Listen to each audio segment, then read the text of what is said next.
For 10 straight years, my own family acted like my birthday simply did not exist on the calendar. But the very second I stopped paying their mortgage, I magically transformed into the most important person they had ever known. And honestly, watching that switch flip in real time was the most satisfying moment of my adult life. Picture this. It is a quiet Tuesday morning. I am sipping coffee in my apartment. And suddenly my phone explodes with 23 missed calls from my mother in under 2 hours, followed by frantic voice notes, screaming texts, and a dramatic email from my younger brother accusing me of trying to put our parents on the street, all because one single automated bank transfer failed to go through on the first of the month. And let me tell you, the irony was so sharp it could have cut glass. Because these are the exact same people who could not be bothered to send me a $2 greeting card for an entire decade. The same people who scrolled past my name on the calendar like I was a forgotten subscription they meant to cancel years ago. And now suddenly they remembered my phone number, my address, and apparently even my emotional needs the moment their roof was on the line. So let me back up and walk you through how a quiet, hardworking eldest daughter finally decided that enough was enough. Because this story is not really about money, it is about the slow, painful realization that some families do not love you. They just use you. And they call it love because that word is cheaper than gratitude. I moved out of my parents' house the exact week I turned 18, packed 2 suitcases and a broken laptop into a borrowed car, and started working 2 jobs while putting myself through a state university. Because my parents had made it crystal clear from the time I was 12 years old that every single dollar they saved was being funneled directly into my younger brother's private school tuition, his tutors, his sports camps, and his future Ivy League dreams. While I was politely informed that I would need to figure my own life out, and figure it out I did, grinding through 6-hour shifts at a coffee shop in the mornings, 4-hour shifts at a bookstore at night, and somehow graduating with honors and landing a serious job in corporate finance. The kind of job with a real salary, real benefits, and a real shot at building the stable life I had quietly dreamed about since I was a little kid eating cereal alone in the kitchen on my own birthday. 5 years ago, just when my career was finally taking off, my father called me out of the blue, his voice shaking in a way I had never heard before, and he told me that a series of terrible investment decisions had pushed them to the edge of losing the family home, that the bank was breathing down their neck, and that without immediate help they would be packing boxes within 60 days. And my mother got on the phone right after, crying so hard she could barely speak, promising me that if I helped them through this rough patch, everything would change, that I would finally be seen, finally be appreciated, finally be treated like a real daughter instead of the family ATM. And because I was 25 years old and still desperately hungry for the kind of parental approval I had never received, I said yes. I set up an automatic monthly transfer from my checking account straight to their mortgage lender. And I told myself this was the bridge that would finally connect us, the gesture that would prove I was worth loving. That was my biggest mistake, and I am going to be brutally honest with you about it. Because the financial pressure lifting off their shoulders did not turn them into the warm, attentive parents they had promised to become. It just made them comfortable enough to go right back to forgetting I existed. Except now with better cable, nicer furniture, and zero anxiety about the future. And every single March, the 14th would roll around. I would wake up with this tiny flicker of hope in my chest. I would check my phone every hour.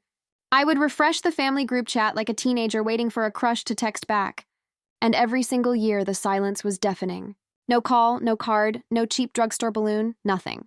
While every November, my younger brother got a full production, custom cakes from the fancy bakery across town, surprise dinners at steakhouses, framed photo collages posted to social media with captions about how proud they were of their golden boy.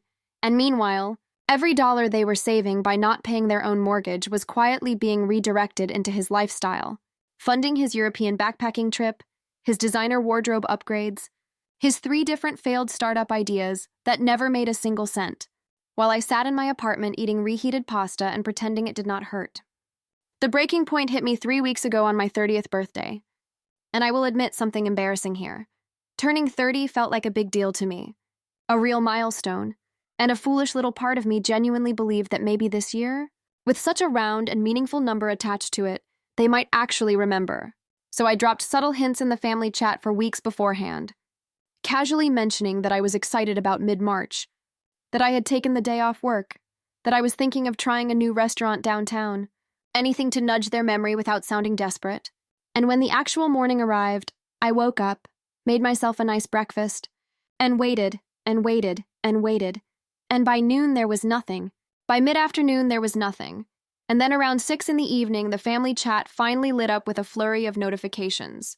My heart actually jumped for a second, but when I opened the app, it was my mother posting a massive photo gallery celebrating the fact that my brother had just bought himself a brand new luxury sports car, with a long, gushing caption about how proud she was of her brilliant son and how he deserved every shiny thing in the world.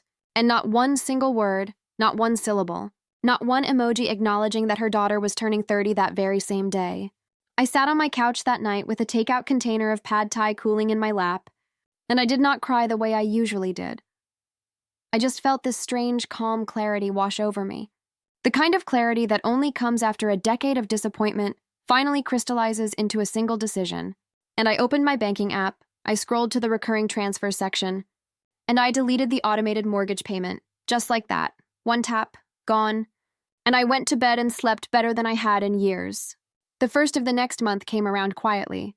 The bank did exactly what banks do when a payment vanishes into thin air. They issued a delinquency notice. They sent a stern letter. They probably made a phone call or two, and approximately 18 hours later, my mother called me in a state of panic I had genuinely never heard before. Her voice cracking, demanding to know why the bank was suddenly threatening late fees. Why this was happening to her. How could I be so careless? And the line that made me almost laugh out loud was when she shouted, "How could you forget something so crucial to this family?" And reader, I want you to sit with that sentence for a moment.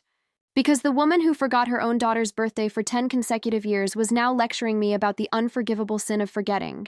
And I told her, in the calmest voice I have ever used, that if she could forget the literal day I was born for an entire decade, I could absolutely forget one mortgage payment for one single month.